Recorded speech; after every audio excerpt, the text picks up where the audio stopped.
Harvest T വിയുടെ എല്ലാ പ്രേക്ഷകർക്കും ഒരിക്കൽ കൂടി സ്നേഹവന്ദനം. തുടർമാനമായി ഈ ഇൻ്റർവ്യൂവിലൂടെ പല ചോദ്യങ്ങൾ ബഹുമാന്യനായിരിക്കുന്ന മനോജ് സാറിനോട് നമ്മൾ ചോദിച്ചു. ഉത്തരങ്ങൾ പലതും നമ്മൾ കേൾക്കുവാനും ഇടയായി.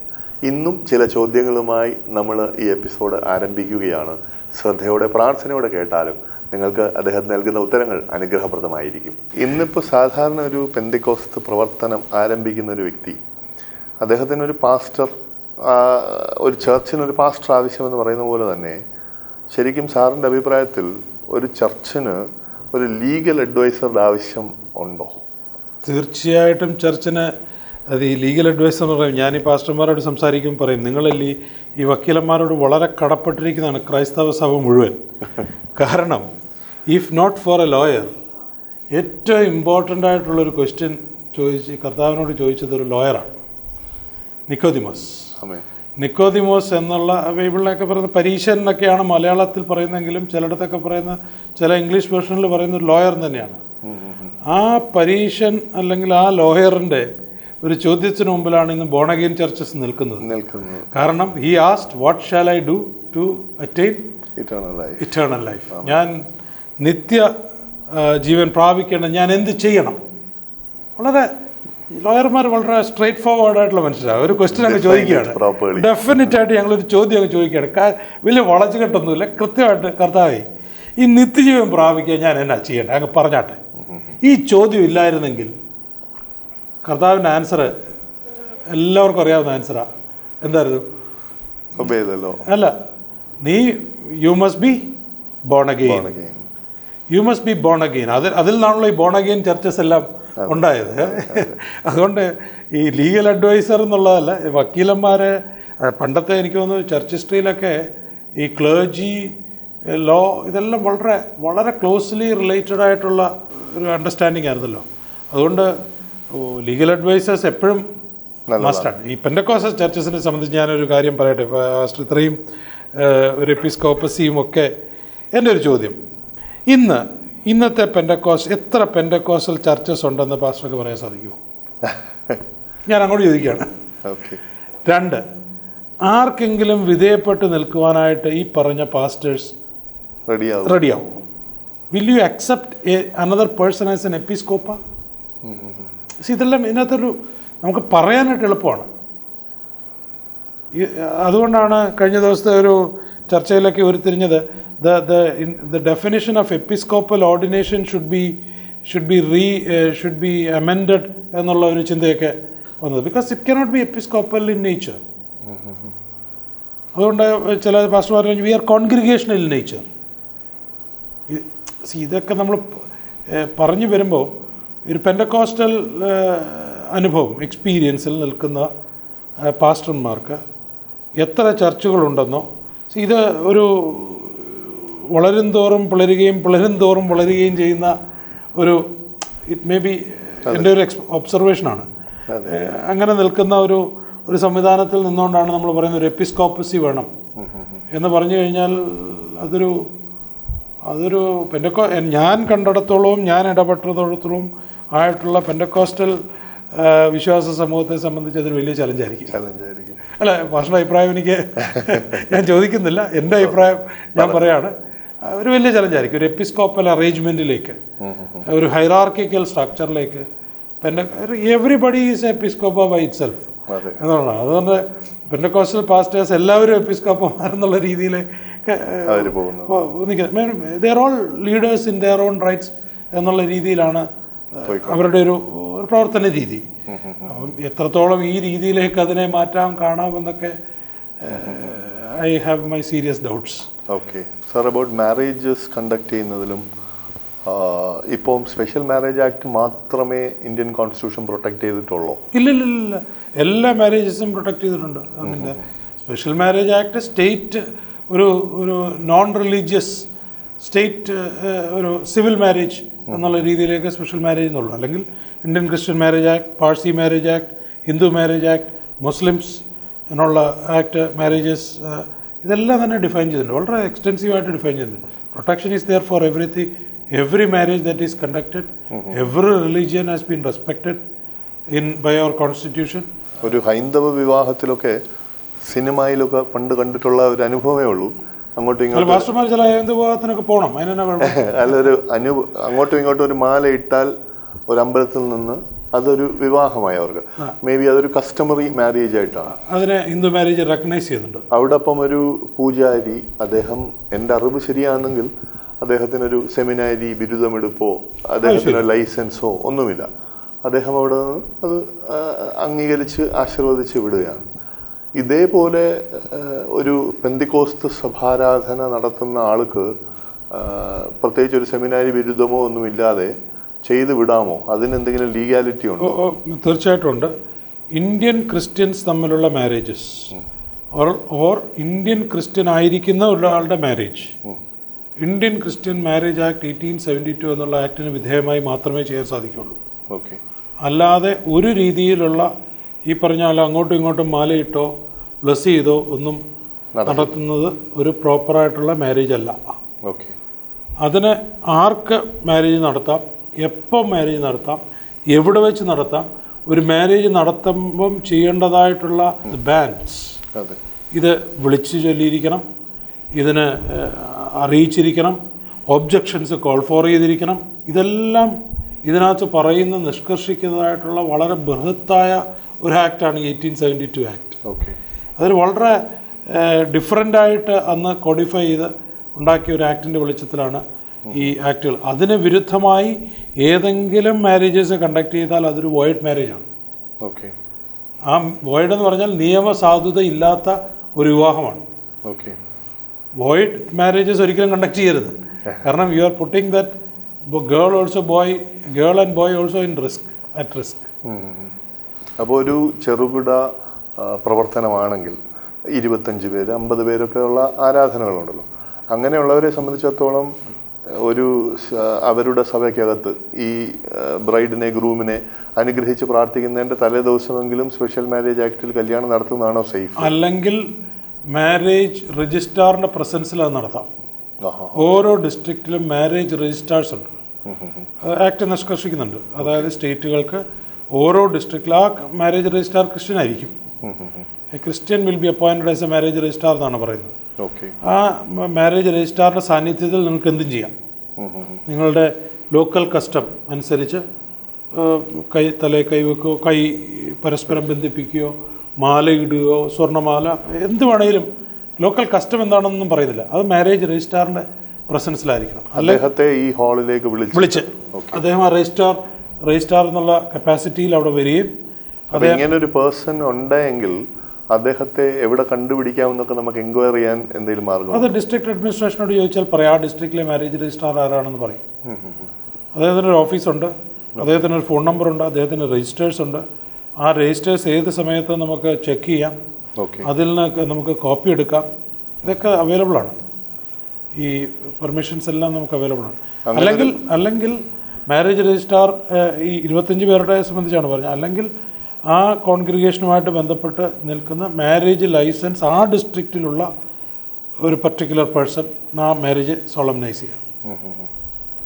ഈ മാരേജ് ലൈസൻസിന് അപ്ലൈ ചെയ്യാനൊക്കെ അത് സ്റ്റേറ്റ് ഗവൺമെൻറ്റാണ് മാരേജ് ലൈസൻസ് തരേണ്ടത്. ഓരോ ഡിസ്ട്രിക്റ്റിലും അവർക്ക് ഒന്നിലധികമോ കൊടുക്കാമെന്നാണ് നിയമം പറയുന്നത്. അത് ഒരു പ്രോപ്പറായിട്ടുള്ള ഒരു ഫോളോ അപ്പ് ഒന്നും ഇല്ലാത്തതുകൊണ്ടാണ് എനിക്ക് തോന്നുന്നു ആ ലൈസൻസുകൾ കിട്ടാനായിട്ട് സാധിക്കാത്തത്. എനിക്ക് തോന്നുന്നു പലരുടെയും ലൈസൻസ് ടേം ലൈഫ് ലോങ് ഒന്നുമല്ല. അവർ പാസ്റ്റായിരിക്കുന്നിടത്തോളം കാലം അതിനൊരു ടേം ഉണ്ട്, അതിന് റിന്യൂവലുണ്ട്, അതിന് ഫീസുണ്ട്. ഇന്ത്യൻ മാരേജ് ആക്ടിന് പ്രകാരം ഇന്ന സമയത്ത് ഇന്ന സ്ഥലത്ത് ഇന്ന ആൾ വിവാഹം നടത്തണം എന്നൊക്കെ പറഞ്ഞു. അതൊന്ന് എക്സ്പ്ലെയിൻ ചെയ്യാം. ഈ സമയത്തെ സംബന്ധിച്ച് ഇന്ത്യൻ മാരേജ് ആക്ടിൽ കൃത്യമായിട്ട് പറയുന്നത് 6 മണിക്കും വെളുപ്പിനെ 6 മണിക്കും 7 മണിക്കും വൈകുന്നേരത്തെ 7 മണിക്കും ഉള്ളിൽ വേണം. നമ്മൾ രാത്രി കല്യാണം വെച്ച് 9 മണിക്ക് കല്യാണം നടത്താൻ പറ്റില്ല. ഇത് എനിക്ക് തോന്നുന്ന 1872 ഇലക്ട്രിസിറ്റി ഒക്കെ ഇല്ലാത്ത കാലഘട്ടങ്ങളിൽ വേണ്ടി ഉണ്ടാക്കിയ ലോ ആണല്ലോ. ആ സമയത്ത് 1872 വളരെ പഴക്കമുള്ള ലോ ആണ്. എന്നെനിക്ക് തോന്നുന്നത് ചിലപ്പം ഈ ബ്രൈഡ്സൊക്കെ മാറാതിരിക്കാനും ഒക്കെ ആയിരിക്കാം ചിലപ്പം ഇങ്ങനെ ഒരു പകൽ വെളിച്ചമുള്ളപ്പം. അതുപോലെ ബെറിയലിനും രാത്രിയിൽ അടക്കാനായിട്ട് നമ്മളൊരിക്കലും ശവസംസ്കാരം രാത്രിയിൽ നടത്താറില്ല. ബോഡി മാറിപ്പോവാതിരിക്കാൻ വേണ്ടിയാണ്. ഇപ്പോൾ കഴിഞ്ഞ ദിവസം ഒരു കേസ് എനിക്ക് വന്നു. ഇവിടെ ഒരു പാസ്റ്റർ മധ്യപ്രദേശിൽ ഒരു പാസ്റ്റർ മരിച്ചുപോയി. അദ്ദേഹത്തിൻ്റെ ബോഡി ഗവൺമെൻറ്റിൻ്റെ മോർച്ചറിയിൽ വെച്ചിരുന്നു. അദ്ദേഹത്തിൻ്റെ പേര് കുഞ്ഞുമോനായിരുന്നു. അതിനടുത്ത് വെച്ചിരുന്ന ആളുടെ പേര് കുണാലിനായിരുന്നു. ഈ KU കണ്ട് അവിടെ ഉണ്ടായിരുന്ന അവർ ബോഡി മാറിപ്പോയി. പാസ്റ്ററിൻ്റെ ബോഡി കൊണ്ടുപോയി ക്രിമേഷൻ നടത്തി കത്തിച്ച് ചിതാഭസ്മമായിട്ട് അവരുടെ വീട്ടുകാരങ്ങ് പോയി. പാസ്റ്ററിൻ്റെ വീട്ടുകാർ വന്ന് ഈ ബോഡി എടുത്ത സമയത്ത് നോക്കുമ്പോൾ വേറൊരാളാണ്. അത് വലിയ ഇതിപ്പോൾ ഇലക്ട്രിസിറ്റിയൊക്കെ ഉള്ള സമയത്ത് അശ്രദ്ധ കൊണ്ട് പറ്റിയ ഒരു അവരെ സംബന്ധിച്ച് വലിയ അവർക്കൊരു ഒരു ഒരു പ്രോപ്പർ ബറിയലൊന്നും നടത്താൻ പറ്റിയില്ല. മറ്റവരെ സംബന്ധിച്ച് ബുദ്ധിമുട്ടിലായി. അവർ കൊണ്ടുപോയി ക്രിയകളൊക്കെ ചെയ്തതും വേറൊരാളുടെ ഇതിൽ. അതുകൊണ്ട് ഈ ഓരോ നിയമത്തിനും സമയവും സ്ഥലവും പേഴ്സണും ഒക്കെ നിശ്ചയിക്കുന്ന ചില റീസൺസ് കൊണ്ടാണ്. ഈ നിയമം ഉണ്ടാക്കിയത് ചുമ്മാ ഒരു രാത്രി ഒരാൾക്കൊരു ഇത് തോന്നി കഥ എഴുതുന്ന പോലെ ഉണ്ടാക്കിയല്ലേ. ഇത് എല്ലാം സമൂഹത്തിനുണ്ടായ അനുഭവങ്ങളുടെ വെളിച്ചത്തിൽ ആണ് നമ്മൾ നിയമനിർമ്മാണങ്ങളെല്ലാം. എല്ലാ നിയമത്തിനും ഒരു റീസണുണ്ട്, എല്ലാത്തിനും ഒരു ഒബ്ജക്റ്റ് ഉണ്ട്, ഒരു ലെജിസ്ലേറ്റീവ് ഇൻറ്റൻറ്റ് ഉണ്ട്. അതുകൊണ്ടാണ് ഈ പറയുന്ന 6 മണിക്കും 7 മണിക്കുള്ളിൽ കല്യാണം, 6 മണി വെളുപ്പിനെ 6 മണിക്കും എന്ന് പറഞ്ഞാൽ സൂര്യൻ ഉദിച്ചു നിൽക്കുന്ന സമയം എന്നാണ് അതിൻ്റെ ഒരു അണ്ടർസ്റ്റാൻഡിങ്. അങ്ങനെ നടത്തണമെന്നുള്ള രീതിയിൽ എവിടെ നടത്തണമെന്നും അത് it should be conducted in a church എന്നുള്ള രീതിയിൽ തന്നെ പറഞ്ഞിട്ടുണ്ട്. ചർച്ച് എന്താന്ന് പറയുന്നുണ്ട്, where a place of Christian public worship എന്നാണ് പറഞ്ഞിരിക്കുന്നത്. അത് പക്ഷേ ഇത് നടത്തുമ്പോൾ ചർച്ച് എന്ന് പറയുമ്പോഴും ഹോൾസിലൊക്കെ നടത്തുന്നതിന് മാരേജ് രജിസ്ട്രാറിൻ്റെ പ്രസൻസി നടത്തുന്നതിന് ബുദ്ധിമുട്ടില്ല. എനി പ്ലേസ് എന്നുള്ളതാണ്. ഓക്കെ സാർ, ഇപ്പോൾ ഒരു സാധാരണ ചെറുകിട പ്രവർത്തകനാണെങ്കിൽ അദ്ദേഹത്തിനൊരു ലീഗൽ അഡ്വൈസർ, ഒരു ലോയർ, അദ്ദേഹത്തെ കൺസൾട്ട് ചെയ്യാൻ അഫോർഡബിലിറ്റി ഒരു ഭയങ്കര പ്രോബ്ലം ആയിരിക്കാം ചിലപ്പോൾ. അങ്ങനെയാണെങ്കിൽ ഇപ്പം സാറ് ചില കാര്യങ്ങൾക്കൊക്കെ ഇടപെടുമ്പോൾ പൈസ നോക്കാതെ സാർ ഇടപെട്ടതിൻ്റെ ചരിത്രങ്ങൾ ഞങ്ങൾ കേട്ടിട്ടുണ്ട്. അപ്പം സാധാരണ ഒരു പ്രവർത്തകൻ, ഇപ്പോൾ സാറിനെ പരിചയമില്ലാത്ത ഒരാളാണെങ്കിൽ അതുപോലൊന്ന് ചെന്ന് ഒരു വാതിലിൽ മുട്ടാൻ ഏതെങ്കിലും ഒരു വാതിലുണ്ടോ where they can get good quality advice, bar അസോസിയേഷൻ്റെ വകയായിട്ടോ അല്ലോ അങ്ങനത്തെ? ഇന്ന് നമ്മുടെ ഒരു നിയമ സംവിധാനത്തിൽ ഓരോ ഡിസ്ട്രിക്റ്റിലും ലീഗൽ സർവീസ് അതോറിറ്റി എന്ന് പറഞ്ഞൊരു സംവിധാനം, ഒരു ആക്ട് മുഖേന ഉണ്ടാക്കിയിട്ടുണ്ട്. ഓക്കെ. എല്ലാ ഡിസ്ട്രിക്റ്റിലും ഒരു സാമ്പത്തികമായിട്ട് പിന്നോക്കം നിൽക്കുന്നവർക്കാണെങ്കിൽ ഫ്രീ ലീഗൽ എയ്ഡ് കിട്ടാനായിട്ടുള്ള ഒരു പോസിബിലിറ്റിയാണ് ആ അറേഞ്ച്മെൻറ്റിലൂടെ ഗവൺമെൻറ് ഉണ്ടാക്കിയെടുത്തിരിക്കുന്നത്. ആ രീതിയിൽ നിയമ ഉപദേശം കിട്ടും. അത് ഹൈക്കോടതിയിലാണ്, ഈവൻ സുപ്രീം കോടതിയിലാണെങ്കിൽ പോലും ഈ ലീഗൽ സർവീസ് അതോറിറ്റിയുടെ നമുക്ക് ഒരു ലോയറെ അഫോർഡ് ചെയ്യാനായിട്ട് സാധിക്കുന്നില്ല എങ്കിൽ ഈ ലീഗൽ സർവീസ് അതോറിറ്റിയിലൂടെ നമുക്ക്, അത് ക്വാളിഫൈഡ് ആയിട്ടുള്ള ജഡ്ജസാണ് അത് നോക്കുന്നത്. അതിന് ഞങ്ങളെപ്പോലുള്ള അഭിഭാഷകരിൽ കോൾ ഫോർ ചെയ്യും ആപ്ലിക്കേഷൻസ് ഇതിൽ എംപാനൽ ചെയ്ത് വെക്കാനായിട്ട്, അങ്ങനെയുള്ള ആൾക്കാർ സർവീസായിട്ട് ചെയ്യാനായിട്ട്. അങ്ങനെ ചെയ്യുന്ന അനവധി അഭിഭാഷകരെ കാണാനായിട്ട് സാധിക്കും. പിന്നെ എനിക്ക് പറയാനുള്ളത്, ഈ എല്ലാവരും ഈ ലോയേഴ്സ് പ്രൊഫഷൻ ഒരു ലയേഴ്സ് പ്രൊഫഷനാണെന്നുള്ളൊരു തെറ്റിദ്ധാരണയും ഒരു തെറ്റായ പഠനവും പഠിപ്പിക്കലും അതൊന്ന് മാറ്റണം പാസ്റ്റർമാരെ. നമ്മുടെ കുഞ്ഞുങ്ങളെയും നിയമത്തിലേക്കും നിയമ പഠനത്തിലേക്കും ഒക്കെ പ്രോത്സാഹിപ്പിക്കണം. അപ്പം മുറ്റത്ത് തന്നെ ഒരു ചെടി വെച്ച് അങ്ങ് നടുക. അപ്പോൾ നമുക്ക് തിരുവനന്തപുരം ജില്ലയിൽ ഒരു 5 or 6 അഭിഭാഷകർ ഉണ്ടായിക്കഴിഞ്ഞാൽ അവിടുത്തെ ചർച്ചസിന് തീർച്ചയായിട്ടും അനുഗ്രഹമാകും. ഈ ചർച്ച് ലോയലിന് ഡിസ്റ്റൻ്റ് അല്ല, എപ്പോഴും വളരെ അടുത്ത് നിൽക്കുന്ന ഞാൻ എപ്പോഴും പറയും, അതായത് ഒരു പാസ്റ്റർ എന്ന് പറയുന്നത് ഒരു ലോയറാണ്. കാരണം you basically prepare people for a judgment. As lawyers ഞങ്ങൾ എന്താണ് ചെയ്യുന്നത്? ഒരു ജഡ്ജ്മെൻറ്റിന് വേണ്ടി എൻ്റെ കക്ഷിയെ ഞാൻ തയ്യാറാക്കുകയാണ്. നിത്യമായൊരു ജഡ്ജ്മെൻറ്റിന് വേണ്ടി തയ്യാറാക്കുന്ന പാസ്റ്റർ എന്നെക്കാളും വലിയ വക്കീലാണ്. ഞാൻ തയ്യാറാക്കുന്നത് ഇന്നും നാളെയുമുള്ള ഒരു കോടതിയുടെ, ജില്ലാ കോടതി അല്ലെങ്കിൽ ഹൈക്കോടതി, ഒരു സുപ്രീം കോടതി വരെയുള്ള ഒരു നിയമത്തിൻ്റെ വിധിക്ക് വേണ്ടി ഞാൻ തയ്യാറെടുക്കുമ്പോൾ അത് ഈ ജീവന് വേണ്ടി, നിത്യജീവനും ഉള്ള വിധിക്ക് വേണ്ടി തയ്യാറാക്കുന്ന ഒരു വക്കീലാണ് പാസ്റ്റർമാർ. You are also royal priesthood എന്നൊക്കെ പറയുമ്പോൾ ഞാൻ പറയും you are a royal priesthood which is എന്താ പറയുക, which is having a role of an attorney. അതുകൊണ്ടാണ് ജീസസ് ക്രൈസ്റ്റിനെ പോലും പറയുന്നത് he is an advocate before father. അപ്പം ലോയർ എന്നുള്ളത്, ഒരു ലോയറിങ് എന്നുള്ളതും ഒക്കെ സഭയിലെ ഒരു അവിഭാജ്യ ഘടകമായി തന്നെ കണ്ടുകൊണ്ട് മുമ്പോട്ട് പോകണം.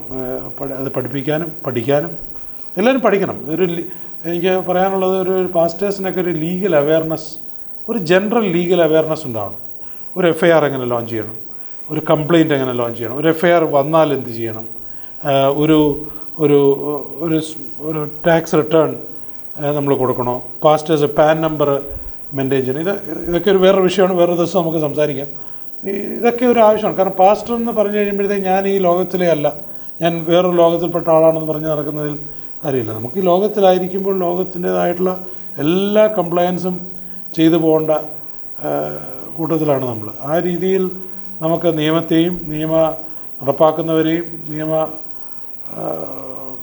കൊണ്ടു നടക്കുന്നവരെയും നിയമത്തിൻ്റെ വിവിധ മേഖലകളിൽ വർക്ക് ചെയ്യുന്നവരെയും ഒക്കെ ഓർത്ത് പ്രാർത്ഥിക്കുകയും അവരെയൊക്കെ അവരോടൊക്കെ ഇൻട്രാക്ട് ചെയ്യണം.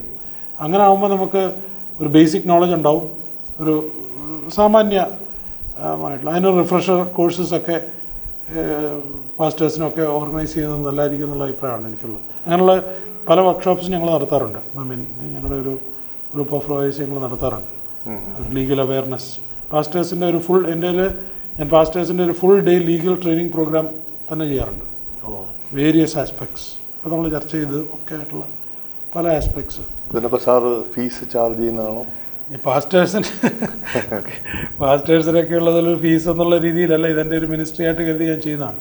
ഒരു RTI ആപ്ലിക്കേഷൻ എങ്ങനെ ഫയൽ ചെയ്യണം, ഒരു RTI ആപ്ലിക്കേഷന് ചോദിക്കാവുന്ന ചോദ്യങ്ങൾ, റൈറ്റ് ടു ഇൻഫർമേഷൻ ആക്റ്റിൽ 10 രൂപ ചിലവിലുണ്ടെങ്കിൽ സുപ്രീം കോടതിയല്ല, ഈ നമ്മുടെ ഇന്ത്യയിലെ ഏത് ഗവൺമെൻറ്റിൻ്റെ ഏത് പ്രൊജക്റ്റിനെക്കുറിച്ചോ നടപടികളെക്കുറിച്ചോ നിർണയങ്ങളെക്കുറിച്ചോ തീരുമാനങ്ങളെക്കുറിച്ചോ സാധാരണ ഒരു പൗരന് മനസ്സിലാക്കാം, എക്സെപ്റ്റ് ഫോർ സർട്ടൻ എക്സംഷൻസ്. ഇതൊക്കെ നമ്മൾ അറിഞ്ഞിരിക്കണം, ഇതൊക്കെ ഉപയോഗിക്കണം. Every pastor should know how to file an RTI application. ഇതൊക്കെ ഒരു വർക്ക്ഷോപ്പായിട്ട് തന്നെ നടത്തി എടുത്തു കഴിഞ്ഞാൽ നമുക്ക് പല കാര്യങ്ങൾ, ഇഗ്നറൻസാണ് പലതിലുമുള്ള ഇഷ്യൂ, അവ്യക്തതയുണ്ട്, അതിനെക്കുറിച്ചുള്ള അറിവില്ലായ്മയുണ്ട്. ഇതൊക്കെ മാറ്റാൻ കഴിയുമ്പോഴത്തേക്കാണ് മാറ്റി കഴിയുമ്പോഴാണ് നമുക്ക് കുറേ കൂടെ, because as leaders when we are enlightened you can enlighten others. ആ രീതിയിലേക്ക് നമുക്ക് കാണാനായിട്ട് സാധിക്കും. സാർ ഇപ്പോൾ ഫൈറ്റ് ചെയ്ത മെയിനായിട്ട് ഞങ്ങൾ കേട്ടിട്ടുള്ള കുറേ കേസുകളുണ്ട്. ഈ കേസുകളെല്ലാം ഞങ്ങളുടെ ഭാഷയിൽ പറഞ്ഞാൽ പ്രശ്നകരമായിരിക്കുന്ന കേസുകളാണ്. പേഴ്സണലി സാറിൻ്റെ കുടുംബത്തിന് എന്തെങ്കിലും ഭീഷണിയോ പ്രയാസമോ ഒക്കെ നേരിടാറുണ്ടോ? അങ്ങനെ ഭീഷണിയും പ്രയാസങ്ങളൊന്നും ഇല്ല. എൻ്റെ വിശ്വാസം, ഞാൻ അത്യുന്നതൻ്റെ മറവിൽ വസിക്കുന്നതുകൊണ്ട് എനിക്ക് അങ്ങനെ ഒരു പ്രശ്നമില്ല എന്നുള്ളതാണ് എൻ്റെ വിശ്വാസവും എൻ്റെ പ്രാർത്ഥനയും. സാറിൻ്റെ ധൈര്യത്തിനും കാരണം അതാണ്. മാത്രമേ ഉള്ളൂ. അതിനകത്ത് വേറെ പ്രത്യേകിച്ച് ആ ഒരു ഇതെല്ലാം ഒരു ഫെയ്ത്ത് റെസ്പോൺസാണ്. ആ ഫെയ്ത്തിൻ്റെ റെസ്പോൺസായിട്ടാണോ സാർ ഈ അഹിതമായത് അല്ലെങ്കിൽ വചനവിരുദ്ധമായതൊക്കെ കാണുമ്പോൾ അടങ്ങിയിരിക്കാതെ പോരാടാൻ? തീർച്ചയായിട്ടും. ഇത് നമ്മൾ ശബ്ദിച്ചില്ലെങ്കിൽ ദിവസം പറയുന്ന പോലെ കലികളാർക്കും. നമ്മൾ ശ്രദ്ധിക്കേണ്ടത് it's an opportunity for us to speak. നമുക്ക് പറയാനുള്ളത് നമ്മൾ ധൈര്യത്തോട് സത്യമായിട്ടുള്ളതും നീതിയായിട്ടുള്ളതും ഘനമായിട്ടുള്ളതും സത്യമായിട്ടങ്ങ് പറയുന്നത്. അതിന് നമുക്ക് പറയുന്നതിന് ഒരു ബുദ്ധിമുട്ടില്ല. കാരണം we are fulfilling God's plan and purpose. Speaking for the mind of God, അതൊരു ഏറ്റവും വലിയ ശുശ്രൂഷയല്ലേ. I'm talking the mind of God for the people. ആ രീതിയിൽ ഇതിനെ കാണുമ്പോൾ, കാരണം മൈൻഡ് ഓഫ് ഗോഡ് ഒരിക്കലും ദൈവത്തിൻ്റെ ഒരു മൈൻഡും മനുഷ്യൻ്റെ നന്മയ്ക്കായിട്ടില്ല. എല്ലാം അവൻ്റെ നന്മയ്ക്കായിട്ട്, തിന്മയ്ക്കായിട്ടില്ല, എല്ലാം അവൻ്റെ നന്മയ്ക്കായിട്ടാണ്. I have a plan to prosper you. അപ്പോൾ ഈ പ്രോസ്പറസ് പ്ലാനിനെ നമുക്ക് പറയുന്നതിന് എന്നാ ബുദ്ധിമുട്ട്? Who is having a problem? മദ്യപിക്കരുതെന്ന് പറയുന്നത് ഗോഡിൻ്റെ പ്രോസ്പറസ് പ്ലാനാണ്. നീ ഒരു മനുഷ്യൻ ഒരു ആത്മാവ് നഷ്ടപ്പെടരുത്, ഇപ്പോൾ ആൻ്റണിയൊക്കെ സംബന്ധിച്ചുള്ള കേസിലൊക്കെ ആത്മാവ് നഷ്ടപ്പെടരുത് എന്നുള്ളത് ഗോഡ്സ് പ്രോസ്പറസ് പ്ലാൻ ഫോർ മാനാണ്. നിന്നെക്കുറിച്ചുള്ള വലിയ പദ്ധതിയാണ്, ദൈവത്തിൻ്റെ വലിയ പദ്ധതി നടപ്പാക്കുക. അതുകൊണ്ടാണല്ലോ നമ്മൾ പ്രാർത്ഥന, സ്വർഗരാജ്യം വരണമേ. We have to create a kingdom of God in our midst. അത് ആ ഒരു കിങ്ഡം ഈസ് എൻ എക്സ്പീരിയൻസ്. ഇറ്റേണിറ്റിയുടെ ശേഷം ഉണ്ടാകുന്നൊരു എക്സ്പീരിയൻസ് മാത്രമല്ല.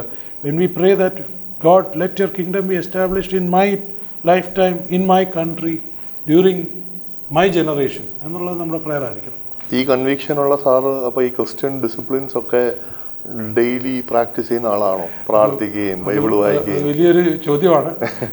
എന്താ ഈ ചില പള്ളി ശുശ്രൂഷയിലൊക്കെ പറയുന്നത് weak and sinful as I am. എങ്കിലും അതിൽ നിന്നുകൊണ്ട് തീർച്ചയായിട്ടും the word of God is my light. ആമേൻ. എൻ്റെ കാലിന് ദീപവും പാതയ്ക്ക് പ്രകാശമാണ്. സ്തോത്രം. കർത്താവിലെ പ്രിയമുള്ളവരെ, ഞങ്ങൾ സംസാരിച്ചതൊക്കെ നിങ്ങളൊക്കെ കേട്ട് കാണുമെന്ന് ഞങ്ങൾ വിശ്വസിക്കുകയാണ്.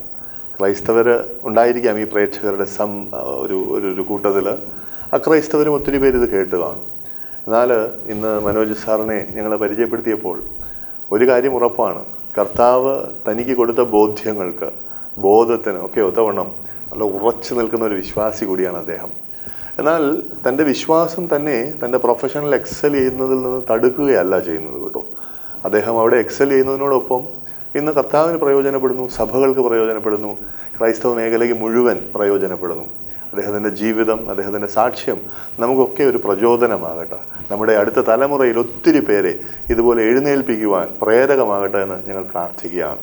ഒപ്പം തന്നെ അത് ഞാൻ നിങ്ങളോടും ആവശ്യപ്പെടുകയാണ്, അദ്ദേഹത്തിന് വേണ്ടിയും പ്രാർത്ഥിക്കണം. ഞാൻ പറഞ്ഞതുപോലെ പല പ്രശ്നകരമായ കാര്യങ്ങളിൽ അദ്ദേഹം ഇടപെടുന്നുണ്ട് കർത്താവിൻ്റെ നാമത്തിൽ, സഭകൾക്ക് വേണ്ടി. ഒരുപാട് പ്രവർത്തകർക്ക് അദ്ദേഹത്തിൻ്റെ പ്രവർത്തനം ഒരു അനുഗ്രഹമാണ്.